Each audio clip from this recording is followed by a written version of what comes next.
नमस्कार दोस्तों। आज के वीडियो में आप सभी का स्वागत है। आज हम डिस्कस करने वाले हैं सी लैंग्वेज के अंदर जो सबसे छोटा प्रोग्राम होता है या जो सबसे पहला प्रोग्राम हम लिखते हैं उसके बारे में हम डिस्कस करेंगे और उसके सारे पार्ट्स को हम समझेंगे वन बाय वन कि इसमें हर एक चीज का क्या मतलब है, लाइक सेमीकोलन, ब्रेसेस और प्रिंट एफ, स्कैन एफ, ये सारी चीजें हम डिस्कस करने वाले हैं। वन बाय वन हम स्टार्ट करने वाले हैं, तो इसको समझते हैं कि ये क्या मतलब रखते हैं। तो आज हमारा पहला प्रोग्राम होने वाला है सी लैंग्वेज का। तो सबसे पहले हम जब लिखते हैं तो हैश इंक्लूड ये वर्ड लिखा जाता है, उसके अंदर हम लिखते हैं स्टूडियो डॉट एच। इसके बाद हम लिखते हैं hash include conio dot H. फिर इसके हम लिखेंगे वॉइड मेन, और इसके बाद में हम अपने ब्रेसेस स्टार्ट करते हैं। ये मेन की बॉडी स्टार्ट होगी। मेन के अंदर हम जनरली सबसे पहले प्रोग्राम में हम एक प्रिंट कराते हैं मैसेज। जनरली आपने देखा होगा हेलो वर्ल्ड, जो सबसे पहला प्रोग्राम होता है, ठीक है। उसके बाद में हम यहाँ पे लिखते हैं गेट ch, और उसके बाद इसको हम बंद कर देते हैं। तो ये प्रोग्राम का क्या मतलब है हम समझते हैं। सबसे पहले तो ये हैश जो कीवर्ड है, यहाँ पे हम इसको बोलते हैं, ये जो ऐसे की लिखा होता है इसको हम बोलते हैं प्री प्रोसेसर। ये क्या काम करता है? इसका काम होता है मेनली किसी भी तरह के प्रोग्राम स्टार्ट होने से पहले या मेन फंक्शन स्टार्ट होने से पहले अगर हमें किसी भी तरह का डिक्लेरेशन या कोई चीज डिफाइन करनी हो तो उसके लिए हम हैश की का यूज करेंगे, या हम कहेंगे प्री प्रोसेसर का यूज करेंगे। तो यहाँ पे सबसे पहले उसने क्या करा, इंक्लूड। ये जो वर्ड होता है इंक्लूड, इसका मतलब होता है किसी भी तरह की फाइल को प्रोग्राम के अंदर लेके आना। इंक्लूड का मतलब होता है इंक्लूड करना, लेके, बाहर से कोई प्रोग्राम है या आउटसाइड में है या किसी और जगह पे रखा हुआ है, उसको लेके अपने प्रोग्राम के अंदर, जो हमारा ये प्रोग्राम होने वाला है इसके अंदर लेके आना, ये होता है इंक्लूड करना। अब हम इंक्लूड क्या कर रहे हैं, एक फाइल का नाम दे रहे हैं हम स्टूडियो डॉट एच। ये स्टूडियो का फुल फॉर्म क्या है, सबसे पहले तो हम इसको समझते हैं। स्टूडियो का फुल फॉर्म होता है स्टैंडर्ड इनपुट आउटपुट। तो ये स्टैंडर्ड इनपुट आउटपुट ये क्या काम करता है, हमारे प्रोग्राम के अंदर बहुत सारे ऐसे फंक्शन हैं जिनको हम यूज करने वाले हैं, बट उनका पहले से कहीं डिफाइन होगा। कंपाइलर को कैसे पता चलेगा कि इस फंक्शन का मीनिंग क्या है या इसको लिखने का तरीका क्या है। एग्जाम्पल के तौर पे हम यूज करेंगे प्रिंट एफ। ये प्रिंट एफ को हम ऐसे ही लिखेंगे, ब्रेसिस क्या क्या मतलब है, सेमीकोलन का क्या मतलब पूरा ये स्ट्रक्चर एक तरह से कहा जाए तो उसको कहीं डिफाइन किया होगा, तो वो जहां पे डिफाइन किया हुआ है उस जगह को हम बोलते हैं स्टूडियो। इसके अंदर हमने डिफाइन करके रखा हुआ है। फिर इसके बाद में आता है डॉट एच। ये डॉट एच का मतलब क्या है, एक्सटेंशन।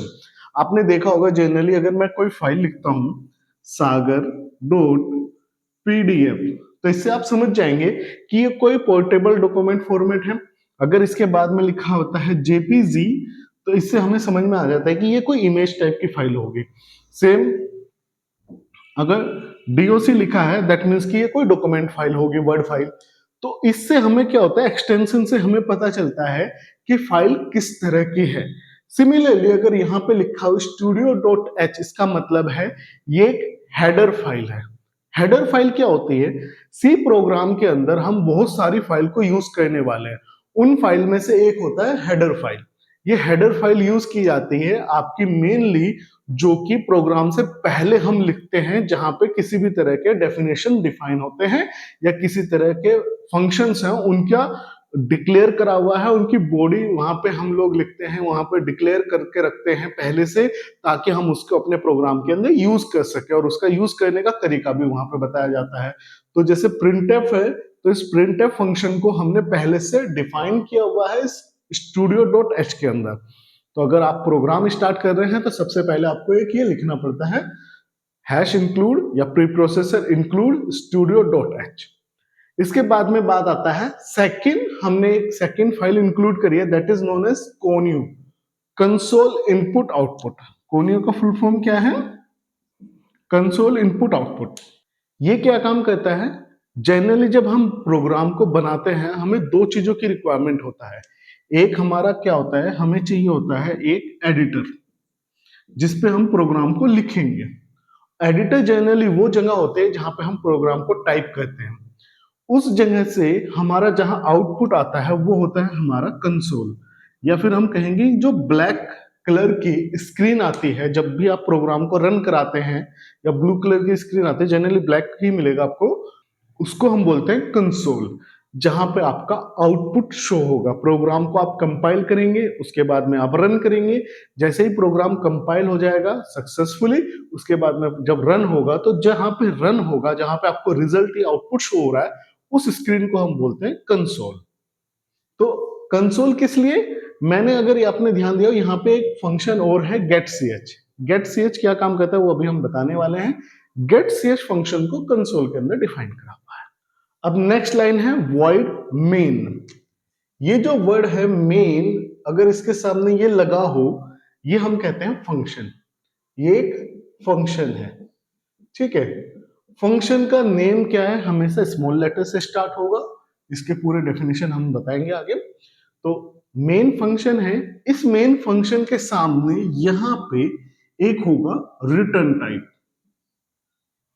रिटर्न टाइप क्या होता है, ये बताता है कि अगर किसी फंक्शन को हम कॉल कर रहे हैं तो वहां से कोई वैल्यू रिटर्न आएगी या नहीं आएगी।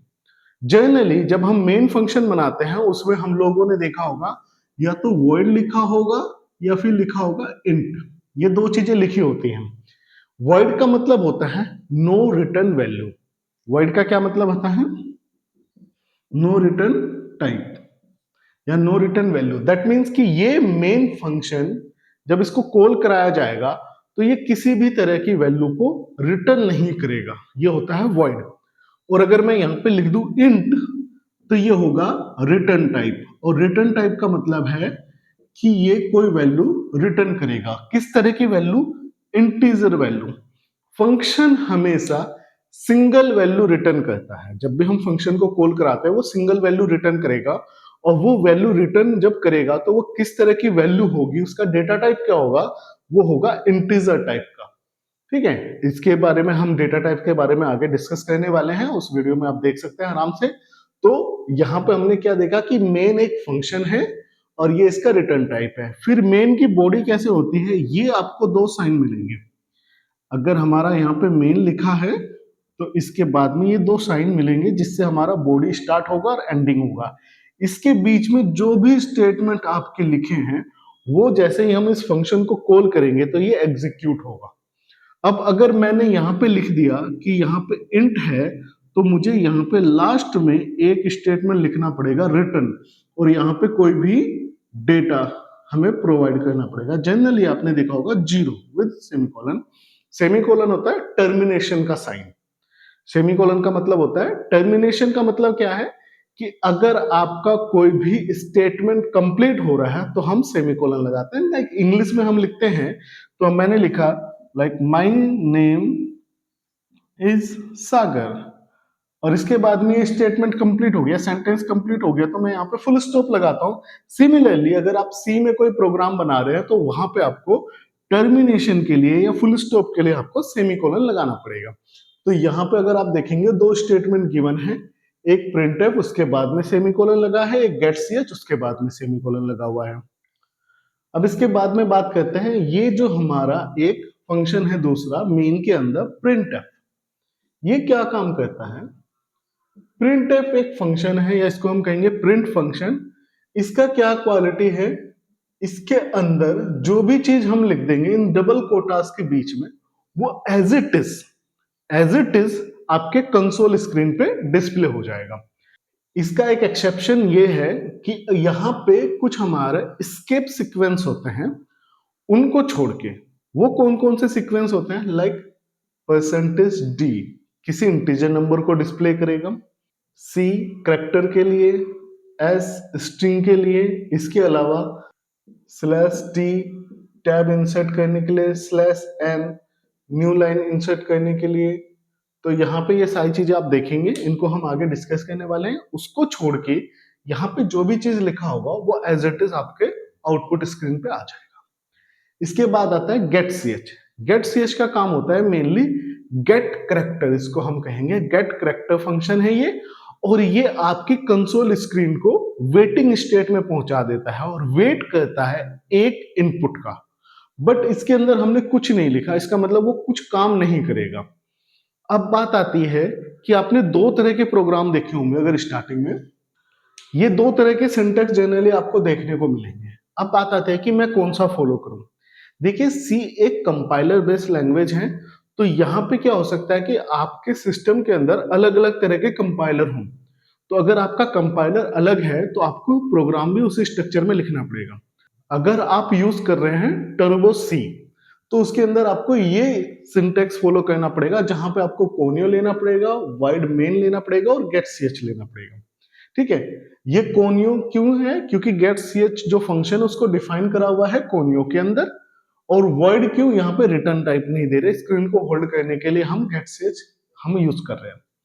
सेम अगर आप मोबाइल बेस कर रहे हैं या जो लेटेस्ट VS कोड है या डेव सी है, तो वहां पे आपको ये सिंटेक्स फॉलो करना पड़ेगा, जिसके अंदर हम इंट मेन लिख रहे हैं। इंट मेन का मतलब हो गया कि ये वैल्यू एक रिटर्न करेगा इंटीजर टाइप, और रिटर्न हम क्या करा रहे हैं? 0। तो एक सिंटेक्स है, यहाँ पे कोनियो की रिक्वायरमेंट नहीं है क्योंकि गेट ch हमने कॉल नहीं कराया। ठीक है, तो ये दो तरह के सिंटेक्स को आपको फॉलो करना पड़ेगा। ये आपके ऊपर डिपेंड करता है कि आपने कंपाइलर कौन सा यूज कर रहे हैं। आप जैसा कंपाइलर यूज कर रहे हो उसी तरह से आपको प्रोग्राम को लिखना पड़ेगा उसी सिंटेक्स में। इसके अलावा जो मेनली डिफरेंस आता है वो ये है कि ये एरिया वो है जहां पे हम प्रोग्राम को मेनली लिखते हैं। वैसे इससे अलग भी बहुत सारे सिंटेक्स हैं, उसको हम फॉलो करेंगे धीरे धीरे। जब हम प्रोग्राम अपना स्टार्ट करेंगे और कॉम्प्लेक्स प्रोग्रामिंग पे जाएंगे तो आपको और इजीली समझ में आ जाएगा सारी चीजें। तो ये हमारा पहला प्रोग्राम था सी लैंग्वेज के अंदर। आई होप आप लोगों को समझ में आया होगा। अगर किसी को कोई डाउट है या कोई कंफ्यूजन है तो आप कमेंट सेक्शन में लिख सकते हैं, मैं इसको रिजॉल्व करने की कोशिश करूंगा। आज का वीडियो देखने के लिए बहुत बहुत धन्यवाद। प्लीज लाइक शेयर सब्सक्राइब कीजिए।